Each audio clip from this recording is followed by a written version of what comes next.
โอเคไฟมาแล้วครับรู้สึกว่าต้องเตรียมตัวสักหน่อยเพราะว่าอะแดปเตอร์มือถือเนี่ยเขาจะต้องมีการจูนนิ่งอยู่นะครับไฟด้านนี้เป็นไฟแดงแล้วก็ไฟ Wi-Fi ยังไม่ติดยังไม่ขึ้นโอเคดูเหมือนกล้องจะถูกออกแบบมาให้ติดตำแหน่งทางด้านขวาของกระจกมองหลังนะครับ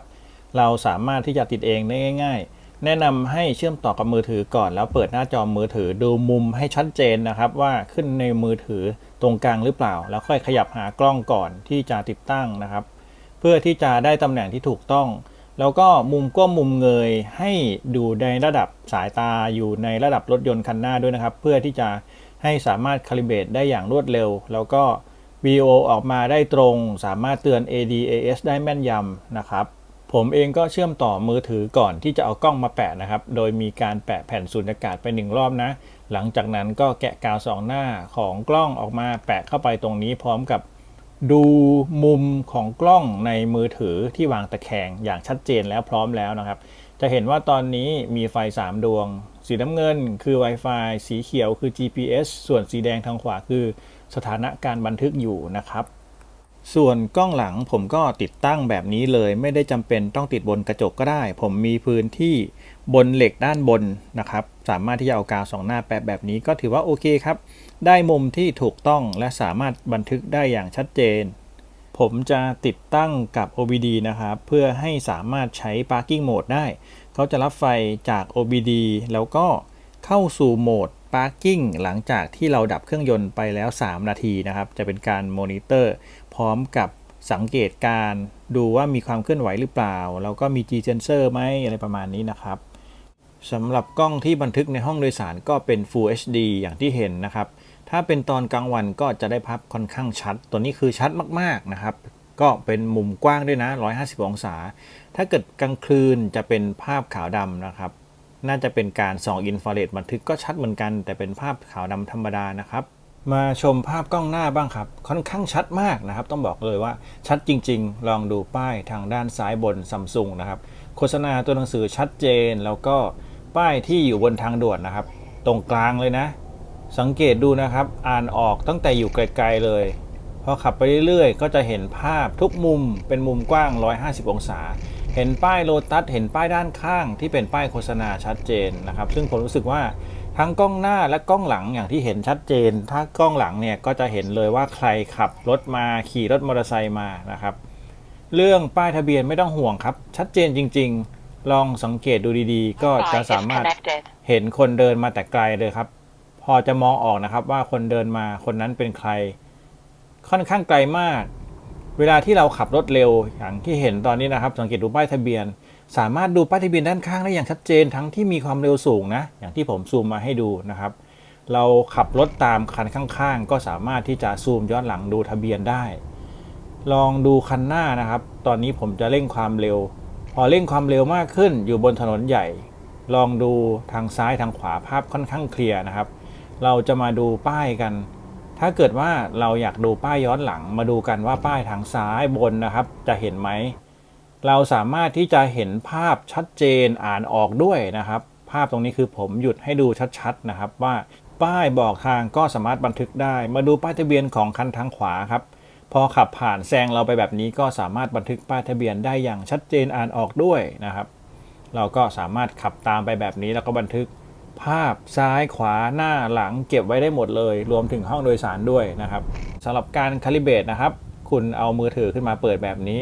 พอเข้าโหมดของการคาลิเบรตเขาจะจัดการเองโดยการให้เส้นแนวนอนอยู่ในระดับแนวปลายถนนอยู่ในระดับรถคันหน้านะครับแล้วก็เส้นแนวตั้งอยู่กึ่งกลางของเลนแบบนี้นะครับแล้วก็ขับรถตามคันหน้าไปเรื่อยๆเขาจะตรวจสอบว่าเห็น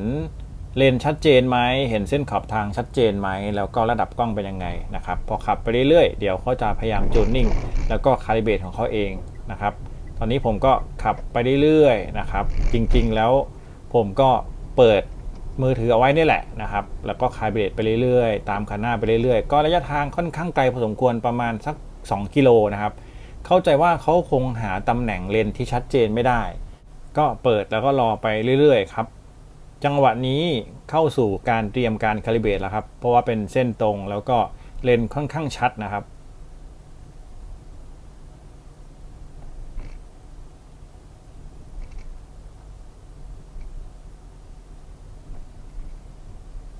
Assisted driving calibration succeeded.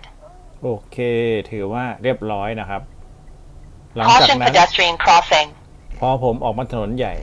Caution pedestrian crossing. ก็จะมีการเตือนบอกว่ามีการค่อมเลน Caution pedestrian crossing.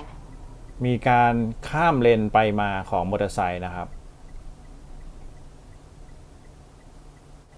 การเตือนก็จะเกิดขึ้นเฉพาะตอนที่รถมีความเร็วนะครับถ้าเกิดรถจอดอยู่นิ่งๆส่วนใหญ่เท่าที่สังเกตจะไม่ค่อยเตือนนะครับ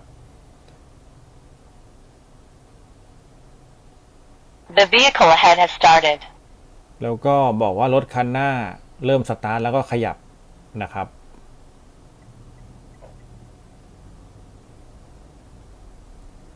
Caution pedestrian crossing.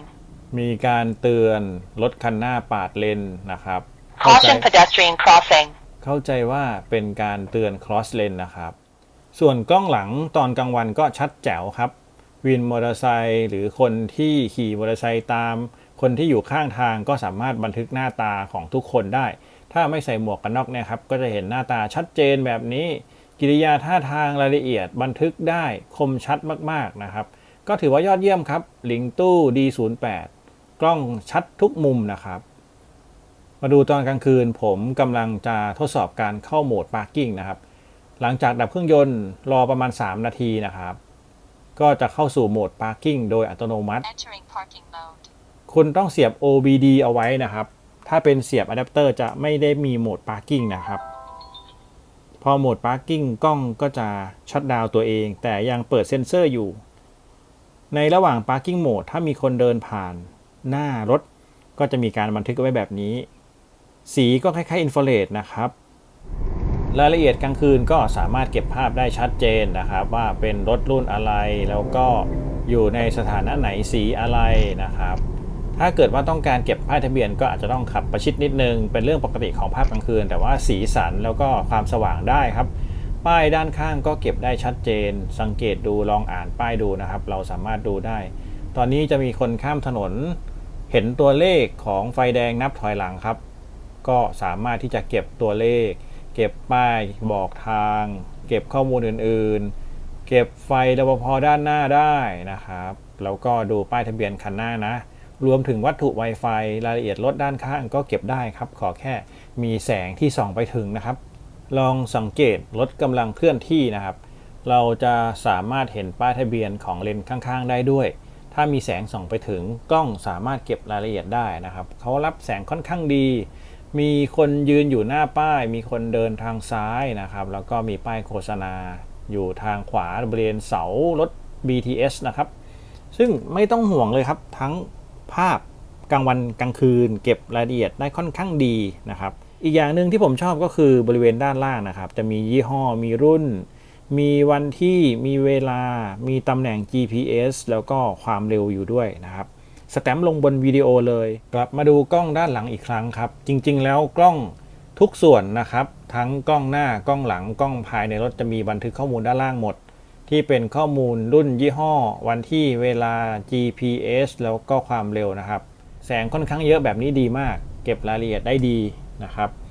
ตอนนี้แสงเริ่มน้อยก็จะเห็นว่ารายละเอียดด้านหน้าก็ยังคงเก็บได้อยู่นะครับก็ถือว่าค่อนข้างโอเคมากๆรายละเอียดดีคุ้มค่าคุ้มราคาไม่จำเป็นต้องมีจอก็ได้รุ่นนี้เขาไม่มีจอครับเราสามารถที่จะ